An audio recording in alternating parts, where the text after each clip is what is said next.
Assalamualaikum warahmatullahi wabarakatuh. Eh, Sebelumnya perkenalkan nama saya Des Yusefullah dengan NIM 1020 1233 0216. Nama saya Raka Adega Surya dengan NIM 1020 1230 0155. Saya Ahmad Rafi Sajad Al-Fakir dengan NIM 10 12 13 33 0005.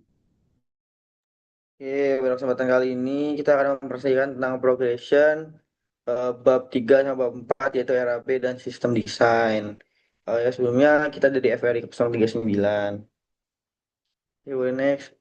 Yang pertama di bab 3 itu ada initial investment yang dimana ini tuh biaya awal untuk pengembangan dari sebuah sistem tersebut. Yang dimana di sini saya masukkan ada biaya SDM yang totalnya mencapai 228.788.904. Ini hitungannya per tahun. Terdapat 4 posisi yaitu developer, project manager, UI UX designer, terus yang terakhir ada analisis sistem. Terus di kolom kedua terdapat biaya hardware yang dimana ini untuk membuat jalan proses dari suatu sistem tersebut. Oke, yang pertama ada laptop, internet, kabelan dan fiber optik, terus ada HDD eksternal yang totalnya mencapai 101 101 juta sekian. Terus yang terakhir ada bagian infrastruktur dan software yang dimana ini untuk menjalankan sistem tersebut. Ada hosting, SSL, domain, database server, firewall dan security, testing tools yang biayanya per tahun mencapai 30 juta, 32 juta sekian. Boleh di next. Lanjut, di sini ada annual operating cost yang dimana ini biaya operasional untuk eh, pengembangan sistem dan berjalannya suatu sistem tersebut.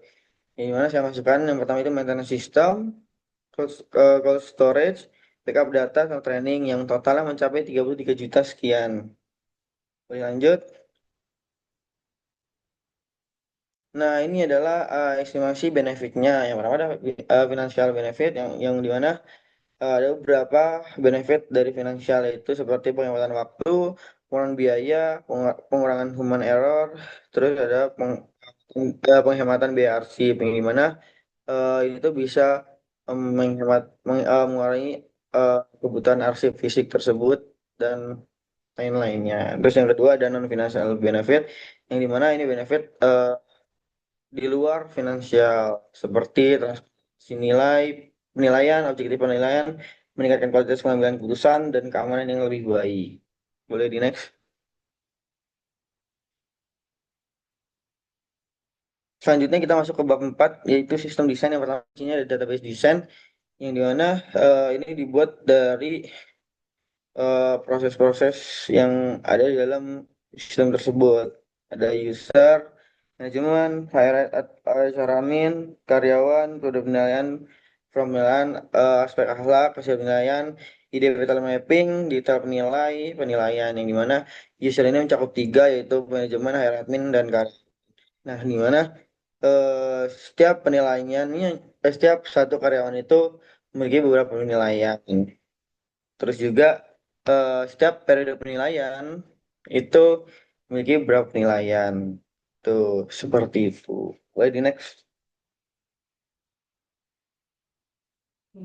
Oke, di sini setelah tadi kita menentukan database design, selanjutnya kita membuat dari si use case diagram tersebut. Pada use case kali ini yang pertama dibuat adalah SR admin, di mana terdapat beberapa kategori seperti login, dashboard, data karyawan, proses penilaian, kita ada notifikasi penilaian, hitung skor, validasi penilaian, laporan hasil, mengunduh hasil dari skor tersebut, dan ada lokal.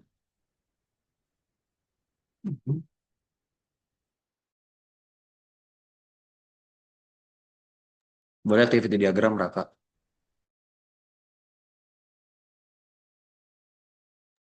Oke, saya lanjut. Di sini ada activity diagram pada HR admin.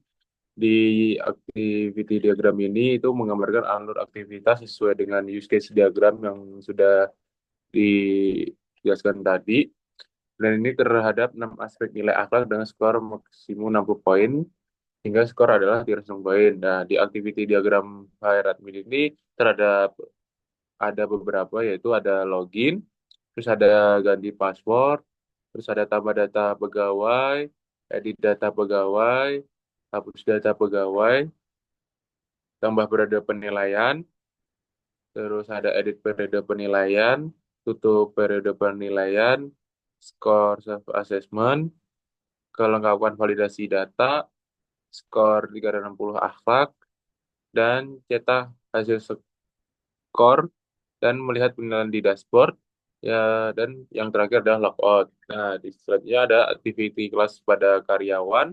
Di sini terdapat ada login, ada penilaian, ada lagi hasil penilaian, dan yang terakhir ada logout. Yang ketiga ada activity class management, itu ada login, verifikasi password, hasil penilaian, input hasil penilaian, dan logout.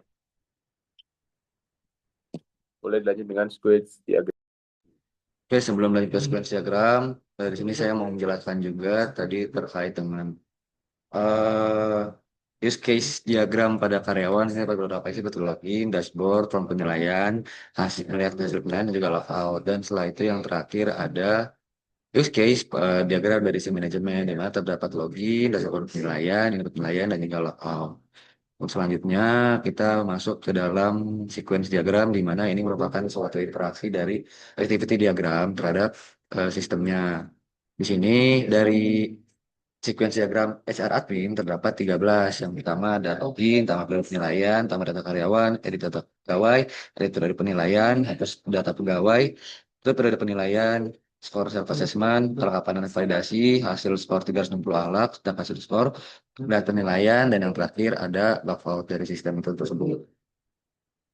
Itu untuk sequence diagram dari HR admin. Selanjutnya, sequence diagram dari karyawan ini terdapat eh, 4, dimulai dari login, hasil penilaian, penilaian, dan juga yang terakhir adalah out. Dan yang terakhir terdapat sequence diagram dari manajemen, di mana ini terdapat 5 aspek yang diperlukan untuk sequence diagram manajemen tersebut. Yang pertama ada login, verifikasi password, hasil penilaian, input hasil penilaian, dan terakhir adalah logout. Untuk lebih jelasnya lagi, kalau sequence diagram itu eh, lebih menjelaskan dari si activity. Jadi kayak interaksi dari setelah dari activity, kita menggambarkan proses yang dilanjutkan setelah activity itu ada apa saja yang terdapat di proses selanjutnya. Seperti ini bisa dilihat ada view data data hasil penilaian, UI, pengontrol sistem, dan juga database. Dan kita juga menentukan dari alur include dan juga extendnya.